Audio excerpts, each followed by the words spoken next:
రైతన్న ఈ రోజైతే మనం ఒక మంచి పరికరంతో మీ ముందుకు వచ్చాను. ఇది గేర్ కటర్. దీన్ని తెలుగులో మా దిక్కు అయితే కమల్కత్ అంటారు. మరి మీ దిక్కు ఏమంటారో మాకు కామెంట్ సెక్షన్లో చెప్పండి. దీనికి 2 గేర్లు ఉంటాయి. ఇది ఫస్ట్ గేర్, ఇది సెకండ్ గేర్. ఈ ఫస్ట్ గేర్ ఏంటంటే కిందికున్న కొమ్మల్ని కట్ చేస్తుంది. సెకండ్ గేర్ ఏమో పైకున్న కొమ్మల్ని కట్ చేస్తుంది. ఒకసారి కొమ్మల్ని కట్ చేసేది కూడా మీకు చూపిస్తాను. ఇగో ఇది పైన కొమ్మ ఉంది కదా, ఈ కొమ్మ ఇలా కట్ అయిపోతుంది పైన కొమ్మ. ఇప్పుడు కిందికున్న కొమ్మ చూపిస్తాను. ఇది కిందికున్న కొమ్మ, ఇది కిందికి ఉంది కదా రైతన్న. ఇగో ఈ కిందికున్న కొమ్మను మనమైతే ఈ ఫస్ట్ గేర్తో కట్ చేయాలి.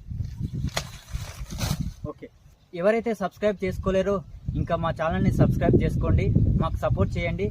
మరిన్ని వీడియోలతో మీ ముందుకు వస్తుంటాను.